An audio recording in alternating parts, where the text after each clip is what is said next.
Brigadier General Godbout, Honorary Colonel Stevenson, invités distingués, family and friends of all inductees, RMC alumni, élèves officiers et aspirants de marine, ladies and gentlemen, welcome to the 2023 Wall of Honor ceremony. Bienvenue à la cérémonie d'intronisation 2023 au mur d'honneur. I am 30456 Officer Cadet Mawini, and I will be your Master of Ceremony today. Je m'appelle 30456, élève officier Mawini, et je serai votre maître de cérémonie aujourd'hui. The Wall of Honor recognizes publicly ex-cadets and others with college numbers who have made extraordinary contributions nationally and internationally in all walks of life, and have exhibited the qualities of truth, duty, valor in their everyday lives. Le mur d'honneur reconnaît à la vue de tous les anciens élèves officiers et autres personnes ayant un numéro du collège qui ont fait des contributions exceptionnelles à l'échelle nationale ou internationale dans n'importe quel domaine d'activité et ont démontré les qualités de vérité, devoir et vaillance durant leur vie. It is intended that those recognized on the Wall of Honor inspire prospective recruits, current RMC students, RMC graduates, RMC staff, and all Canadians to be the best they can be. Les personnes intronisées sur le mur d'honneur visent à inspirer les recrues, les élèves existants du CMR, les gradués du CMR, le personnel du CMR et tous les Canadiens à faire de leur mieux. J'inviterai notre commandant 19671, brigadier général Godbout, à nous adresser la parole. Well, bonjour tout le monde. Good afternoon, everyone, and welcome to the Royal Military College of Canada. Dear, very distinguished guests, I'm humbled to be among you today because we truly have quite a cast that's joining us today. Former Chiefs of Defense Staff, serving members, retired general officers, CEOs, family, friends, a cast of people that have contributed tremendously to Canada and served our country, so it's really an honor to be here. I'd like to begin by acknowledging that we are gathered on the traditional territories of the Anishinaabe, the Haudenosaunee, and the Huron-Wendat peoples. Et comme je l'ai dit ce matin, nous reconnaissons leur force et leur sagesse, leur gérance de la terre et de l'eau, des plantes et des animaux. So together, I truly mean this. Let's commit to learn more about and learning with Indigenous peoples and honoring the nation-to-nation relationships Canada continues to build with Indigenous nations d'un océan à l'autre et à l'autre. I am so pleased that we're able to gather to honor the newest inductees to the RMC Wall of Honor. And I'd like to thank you, especially those of you that have traveled from far and wide to mark this important occasion. C'est grâce à la générosité de la classe de 1963 et leurs cadeaux au collège lors de leur entrée dans la vieille brigade que ce mur d'honneur existe afin de reconnaître les anciens et anciennes du collège militaire ainsi que d'autres personnes distinguées avec des numéros de collège pour leur réalisation et contributions exceptionnelles au Canada ou au monde.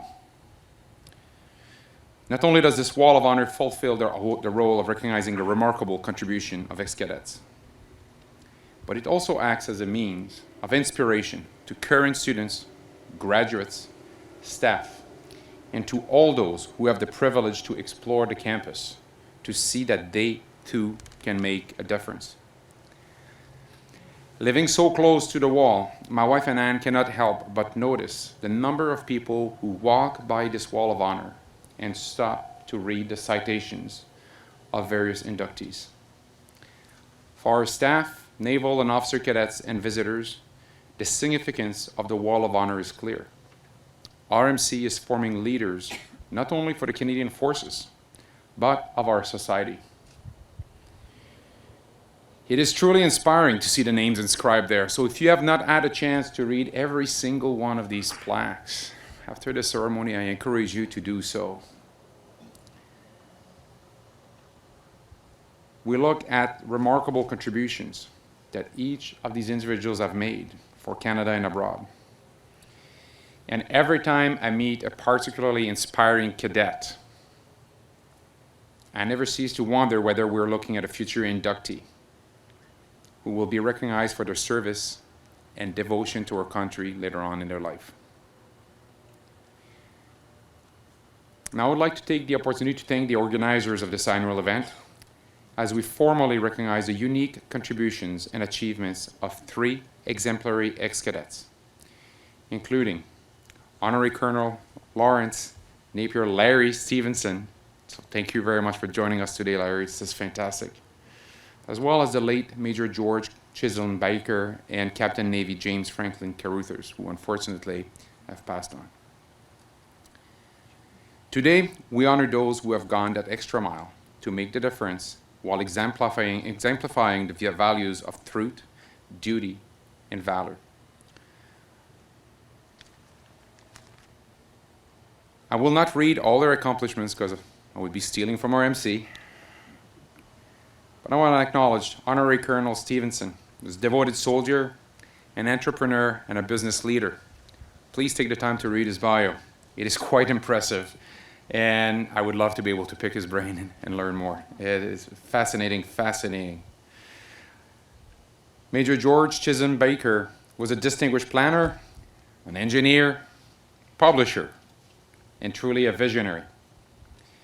And Captain Navy Carruthers was an engineer, also a visionary and a philanthropist. And they all deserve to be honored today. Please join me in congratulating them.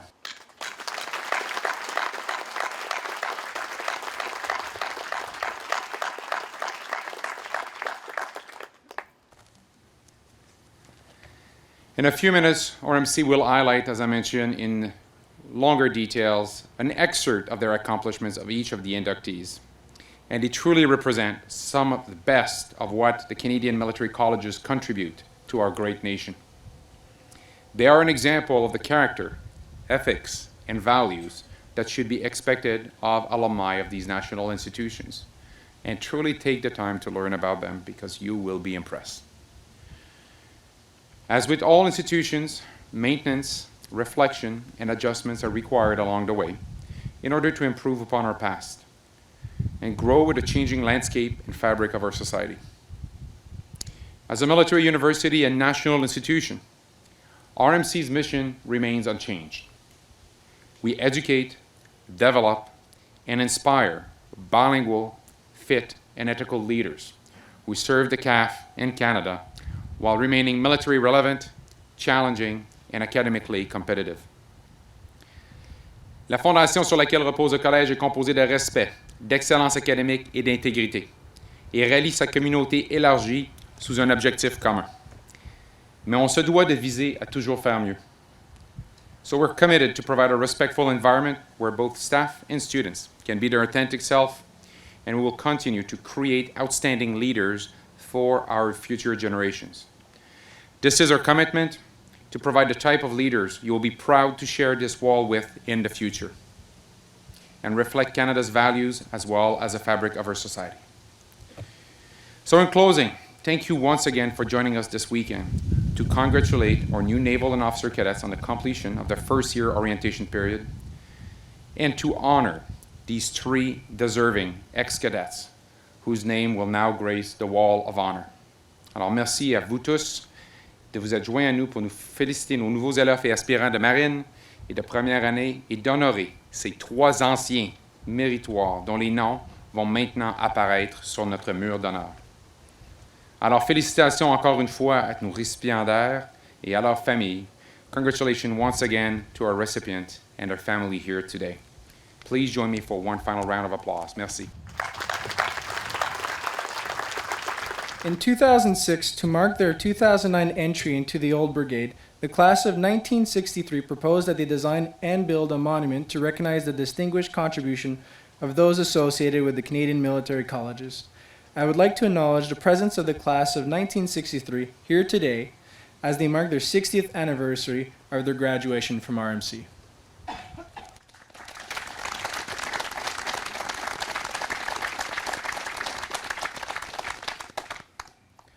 Au cours des 3 années suivantes, divers concepts ont été envisagés et après de nombreuses réflexions et consultations, un projet de mur d'honneur a été approuvé. En collaboration avec le personnel du Collège militaire royal du Canada, de la Fondation RMC et de la BFC Kingston, Un emplacement approprié a été choisi et la construction a débuté en 2009. La première cérémonie du mur d'honneur a eu lieu lors de la fin de semaine de la réunion de 2009. 30398, élève officier Abdo, va maintenant lire la citation du premier intronisé de cette année, le Major George Chisholm Baker. 30398, Officer Abdo will now read the citation of this year's first inductee, Major George Chisholm Baker. 2515 Major George Chisholm Baker, CM, MBE. George Baker was raised in Kentville, Nova Scotia, which he called home for the rest of his life. As a youth, he was immersed in the scouting movement, becoming a King Scout, and was selected to attend the 1933 World Scout Jamboree in Hungary. He was also a militiaman with the King's Canadian Hussars. He entered RMC in 1936 with a class that would graduate early in 1939 due to the wartime closure of the college. He excelled in math and sciences and held supervisory roles in each year. In his third year, Baker excelled in the annual college rifle and pistol match, achieving the highest individual score, which he also received the Lieutenant Governor's Medal for the strongest academics. He was commissioned in 1939, joined the Royal Canadian Corps of Signals, and deployed to England in 1940. Là-bas, George Baker travaille à la construction de lignes téléphoniques afin d'être muté aux opérations de radiotélégraphie en 1942. Il monte rapidement en grade jusqu'à être promu major, assume le commandement d'une compagnie de transmission et est nommé conseiller principal en radiotélégraphie auprès du bureau du chef du service des transmissions en 1943. En 1945, il est intronisé à l'excellentissime ordre de l'Empire britannique pour son rôle dans la planification et la mise en œuvre du volet transmission du plan de déception du jour J, puis dans la gestion des communications de l'armée canadienne pour sa progression vers l'Est. Upon returning to Canada, Baker was discharged in 1945. He then studied electrical engineering at the University of Toronto and earned a Bachelor of Arts and Science degree in 1946. He was employed for 1 year as an engineer with the Canadian General Electric Company, but in 1948, he returned to his hometown and assumed ownership of the family business, the Kentville Publishing Company. During more than 30 years at the helm as owner and president, he modernized equipment and processes, expanded operations, and tripled the number of employees. He became president of the Canadian Newspaper Association in the late 1950s. Dans les années 1960, George Baker travaille aussi dans le domaine de la technologie électrique. Il est tantôt ingénieur, tantôt consultant et tantôt gestionnaire pour 2 entreprises. Il devient par ailleurs vice-président de la Commission des assurances de services de santé de Nouvelle-Écosse, avec laquelle il établit le régime d'assurance maladie de la province. Living in proximity of the Bay of Fundy, Baker became convinced that the tides of the Minas Basin should be able to supply significant electric power for the economy's needs. In 1972, he began realizing his dreams when he prompted the Nova Scotia government to launch such an endeavor. He was invited to join what became known as the Tidal Power Review Board Engineering and Management Committee to study the economic, social, and environmental consequences of power development in the Bay. He eventually became vice president of the Nova Scotia Tidal Power Corporation, responsible for the design and construction in 1982 of the Annapolis Rural Tidal Power Station. Pour sa vision, qui a mené à la mise sur pied de la première centrale électrique marémotrice d'Amérique du Nord, George Baker est fait membre de l'Ordre du Canada en l'an 2000. Sa citation affirme que les installations d'Annapolis Royal ont assis le Canada comme novateur en exploitation des sources d'énergie renouvelables.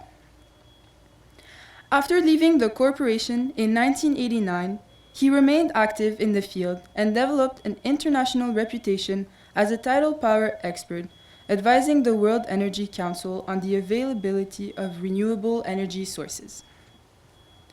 Pour ses réalisations dans les sphères des affaires et de la technologie, George Baker reçoit un doctorat honorifique en génie du RMC en 1988, un doctorat honorifique en génie de l'Université technique de la Nouvelle-Écosse en 1986 et un doctorat honorifique en droit civil de l'Université Acadia en 1993.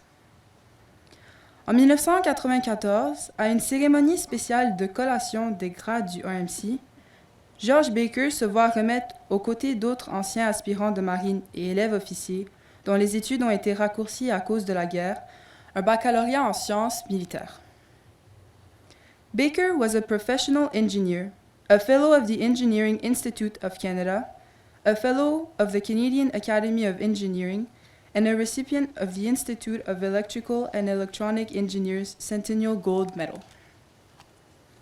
Toute sa vie, il a été passionné de chasse, de pêche et de bateaux. Tireur de précision de niveau championnat, il a commencé sa carrière de tir de compétition en 1936 aux championnats provinciaux et nationaux. En 1946, il a remporté le Grand Prix global de Nouvelle-Écosse et la médaille du gouverneur général pour adresse au tir, qui l'ont qualifié pour représenter le Canada aux compétitions de tir de l'Empire britannique à Bisley. George Chisholm Baker passed away November 10th, 2013 at the age of 95. The inscription of his plaque reads, Planner, Engineer, Publisher, and Visionary. I invite 10669 Captain Retired Brian Drummond, Major Baker's son-in-law, to now unveil the plaque.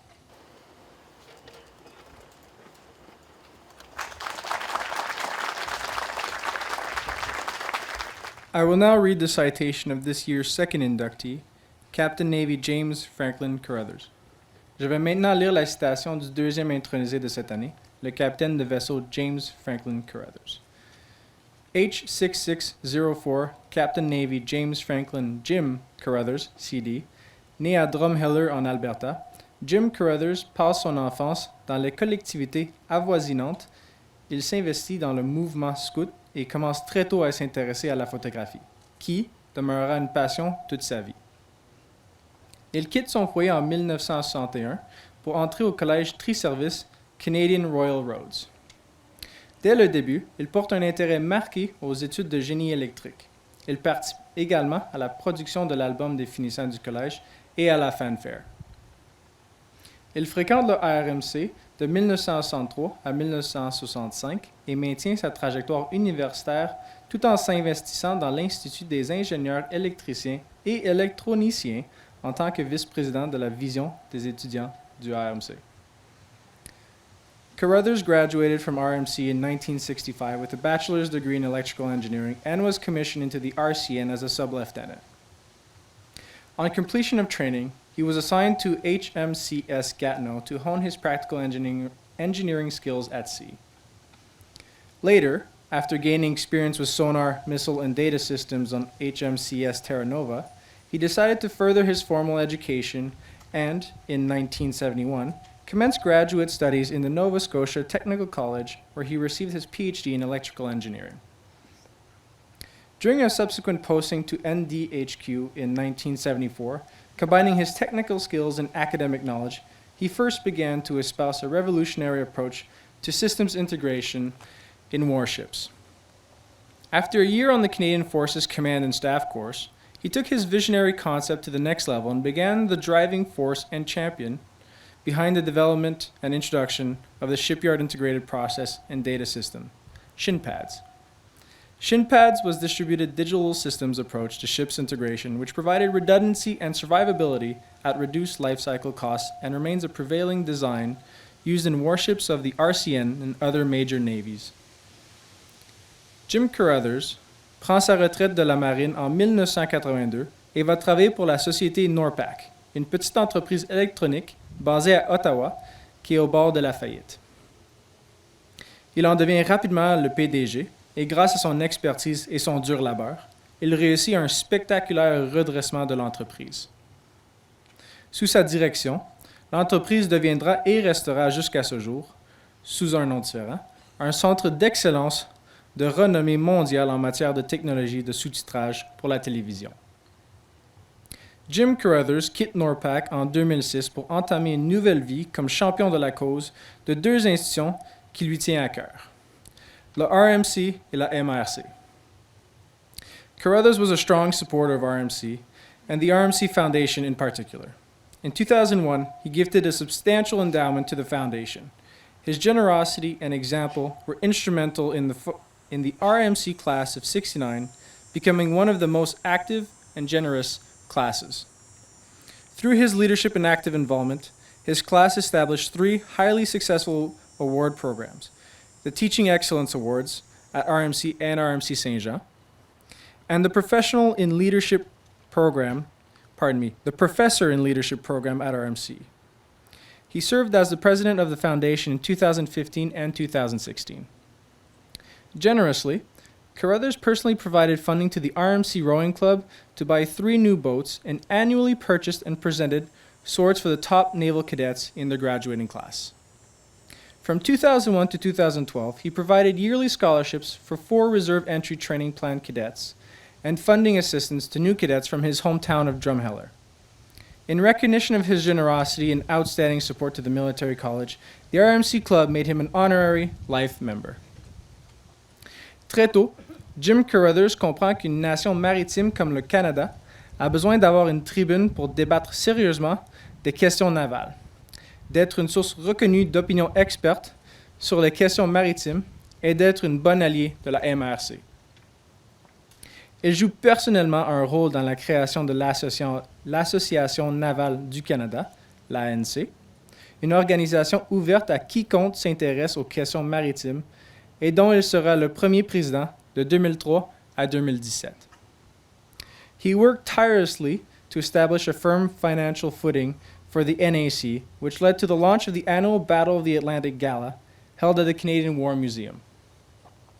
The legacy of his genius, vision, and enterprise continues in today's NAC and has been crucial in helping to educate Canadians on the need for a capable and effective RCN. In 2017, he was awarded the Admiral's Medal, bestowed upon individuals who foster the advancement of maritime naval affairs in Canada. James Franklin Carruthers passed away November 1st, 2021, at the age of 78. The inscription on his plaque is Engineer, Visionary, and Philanthropist. I invite Captain Navy retired Michael Braham and members of the Carruthers family to come forward and to unveil the plaque.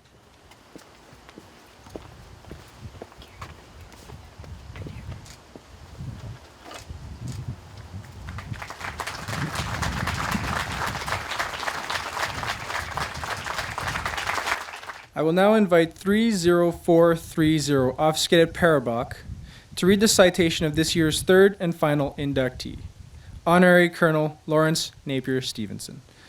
J'inviterai l'élève 03430 Parabach pour lire la citation du 3e intronisé de cette année, le colonel honoraire Lawrence Napier Stevenson. 11721 Honorary Colonel Lawrence Napier Larry Stevenson, CD.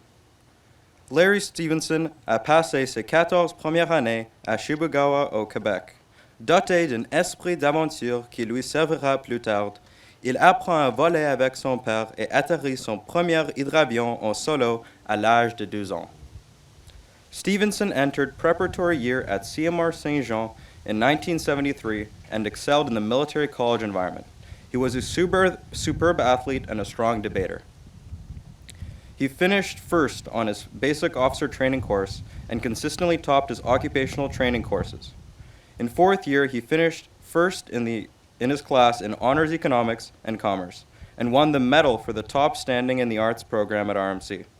He was first term an honor slate cadet wing commander and was awarded the Sword of Honor. Après avoir obtenu son diplôme en 1978, Stevenson s'est joint au 3e bataillon Princess Patricia's Canadian Light Infantry en tant que commandant de peloton. Il a ensuite été affecté au régiment aéroporté du Canada au cours de cette période. Il a participé à 2 missions de maintien de la paix de Chypre. En 1982, il quitte les forces canadiennes avec le grade de capitaine pour l'entrée à l'université de Harvard. A Harvard MBA led to a position at the prestigious international management consulting firm Bain & Company in London. In 1989, he founded Bain & Company Canada as the managing partner, leading it to the fastest growth of any Bain office worldwide. Stevenson a quitté Bain & Company pour se lancer dans l'entrepreneuriat au Canada en achetant d'abord Smith Books. Puis on la fusionna avec Coles pour former Chapters Inc. Il a fait passer l'entreprise de 150 à 700 millions de dollars et en 1995, il a été nommé l'un des Canada's Top 40 Under 40. Il a été élu détaillant innovateur de l'année en 2000 par le Conseil canadien du commerce de détail avant de vendre l'entreprise en 2001. Not content with that success, Stevenson became CEO of Pep Boys in Philadelphia, PA, a $2 billion automotive service company in need of an overhaul. In his 3 years as CEO, he dramatically increased the levels of in-store service and increased its stock prices by over 60%. En 2015, au milieu d'un grave scandale de corruption et d'éthique, il a été nommé président du conseil d'administration et président de SNC-Lavalin. Il a remené l'équipe de direction et le conseil d'administration, amélioré la conformité et fait naviguer l'entreprise à travers de nombreuses questions juridiques et réglementaires. Il a quitté SNC-Lavalin en 2017 et est actuellement directeur général de Clear Spring Capital Partners, une société de capital investissement ayant des bureaux à Toronto et à Montréal. Stevenson has given back to the community by serving on not-for-profit boards such as for Frontier College, which combats illiteracy in Canada, the Bishop Strachan School, and the Stratford Festival, and the Shaw Festival. He has written for numerous newspapers and business magazines and co-authored the best-selling business book, Power Retail. Over the past 20 years, he has served on the boards of directors of some of Canada's largest and most successful companies, including CAE, Oshawa Foods, Forzani, and Sobeys. He has also served as the chairman of the Retail Council of Canada. Et en dehors du monde des affaires, Stevenson s'est concentré sur des organismes sans but lucratif dans le domaine militaire. En tant que PDG de Pep Boys, il a recueilli des centaines de milliers de dollars pour envoyer dans un camp d'été au Colorado de conjoints et des familles de militaires déployés. Au Canada, il a été membre de l'équipe True Patriot Love, qui a atteint le sommet du Mont Vincent en Antarctique en 2017 et a collecté plus de 2,3 millions de dollars pour les soldats canadiens blessés. Il a occupé pendant 4 ans le poste de colonel honoraire des Queen's Own Rifles of Canada et continue de siéger au Sénat de cette organisation. En collaboration avec la Ivy Business School de l'Université Western Ontario, il a élaboré un cours de leadership enseigné par des anciens combattants retraités et donnant droit à des crédits. En 2010, le RMC a décerné à Stevenson un doctorat honorifique en droit. Stevenson was an excellent military college cadet and Army officer who has become an outstanding business leader and inspiration to many, well deserved of the numerous accolades and enormous respect that has come his way. The inspection on the plaque is soldier, entrepreneur, and business leader. I invite Honorary Colonel Stevenson's daughters, Glynis and Lara, to now unveil the plaque.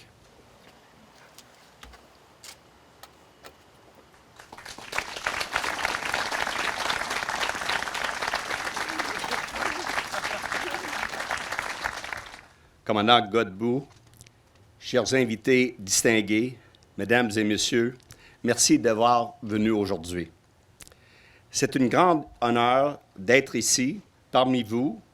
Je suis membre du classe de 1978 et ce matin, la classe de 78 a joint le vieux brigade. C'est une journée exceptionnelle pour la classe de 78.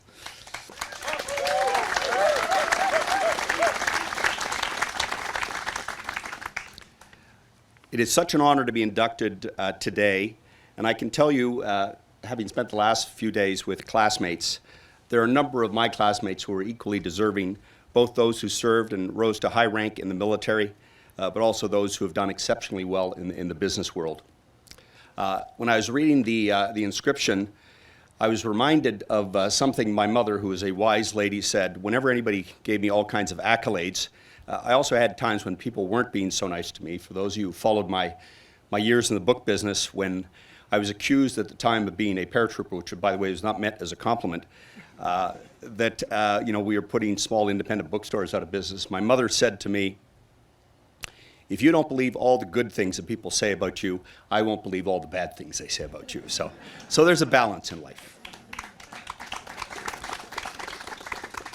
Some 40 years ago, I came back here for what was my 5th reunion with my then girlfriend, now wife of 40 years, to introduce her to the Royal Military College.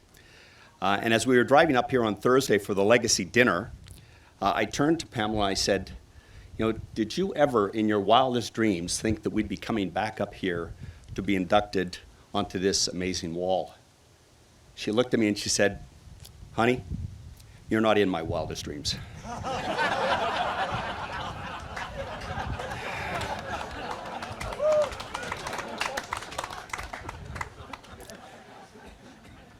This wall is a great addition to the college, and I really do thank the class of 63 for making it possible for all of us. There are several great leaders honored on this wall, and I honestly feel humbled. I just looked over to my left here, and you start with the famous Canadian war ace, Billy Bishop. You move over to someone in a totally different field who served as a finance minister, the Honorable Walter Gordon. You then move on further down, and you have known for producing a liquid that a lot of my classmates imbued, Hartland Molson. But Hartland Molson is in my heart because he was the founder of that dynasty called the Montreal Canadiens. But there are some great names on this. There are also 2 amazing individuals whose names are going on the wall today with mine. Both George Baker and Jim Carruthers, who you heard about, deserve to be honored here today. And I say that to their families that are here in recognition of their many accomplishments. I feel privileged, frankly, to be here in person to see my plaque unveiled and displayed next to theirs on the Wall of Honor.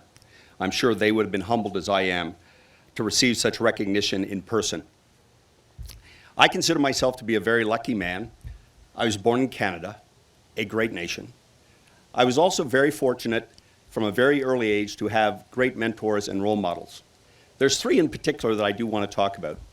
The first was my father. My father came to Canada from Scotland as a 16-year-old, taught himself to fly, flew mosquitoes from 41 to 45 overseas, and was just that kind of an unflappable person. I guess if you had flown 3 missions a week for 4 years over Germany, you probably ended up with a personality that allowed you to take everything else in stride. But that was what my father was able to do. There are 2 other mentors, role models that I would like to mention. Both of them are RMC grads. Both of them have their names here on this Wall of Honor. The first one, and I'm going to show a picture because I suspect there's not many photos that have 3 people whose names are on this wall.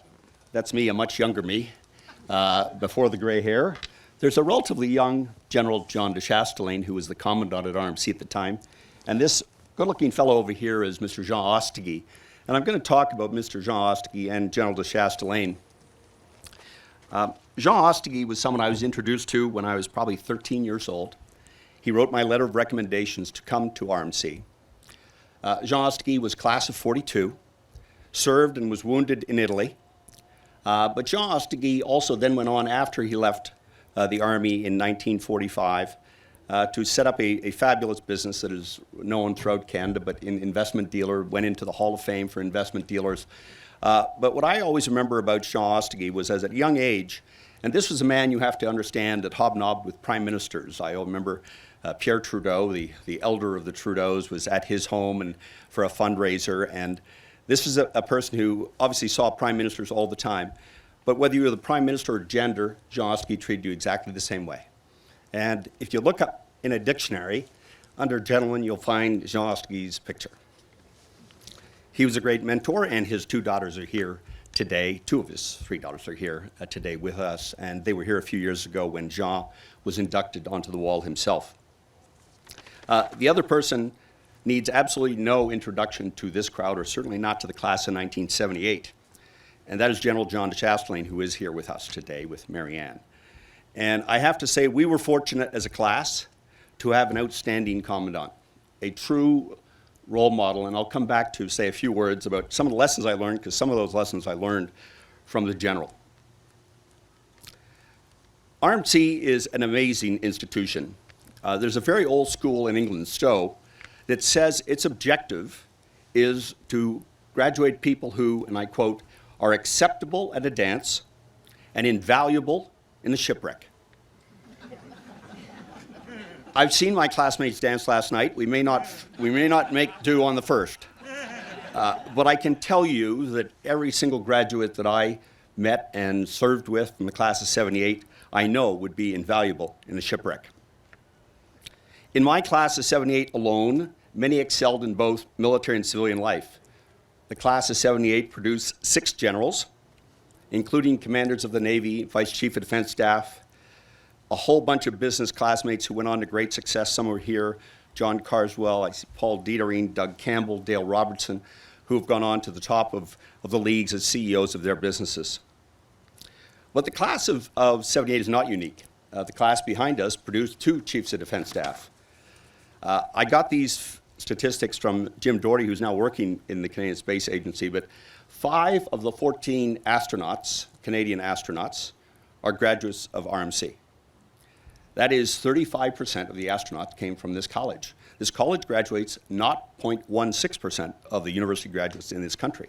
So I think we're a little bit grossly overrepresented in the people we send up into space. That may say something about our personalities, people wanting to send us up to space.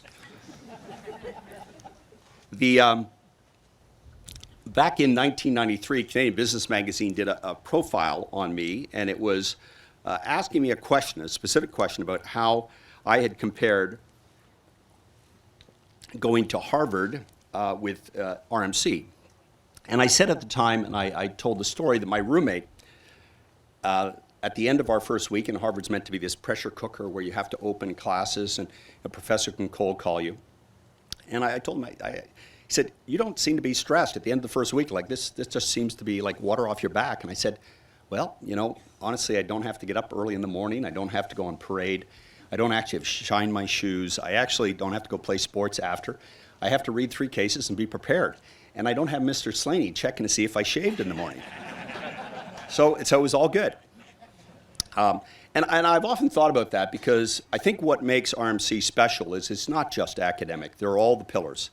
And I think the ability, whether it's time management or keeping balls in the air and balancing and juggling, is I think what is a skill that at a very young age, almost all of us had a chance to learn. And I think that's something that's very special about RMC. For many years, I've given a lecture at Ivy and a few other business schools on what I learned in the military that is applicable in the business world. And there's 10. I'm going to give you my 2 most important because to me, there are a lot of what I learned and I think my classmates learned here at RMC. Aristotle said that the key to success in life was to know thyself. And the great thing about RMC is I think at a very young age, it lets you know thyself. It exposes you to so many different things at such a young age. And there's going to be something in that range of whether it's military or athletics or academics that is going to be tough for you. And so you're going to have to overcome that obstacle because not everybody is good at everything. And I think as a direct result of that, you get much better, but you also are going to get the feedback because this was where I was introduced to the concept of peer review. Literally from my first semester at CMR, my peers gave us an assessment of how they thought you had done on a whole bunch of attributes. I've used that in every single business I've been in ever since. I require all my CEOs to have 360 evaluations because my view is that people who work with you, for you, know a lot about you, and they can help you be a better person. And so that's what I learned is one of my things here at RMC.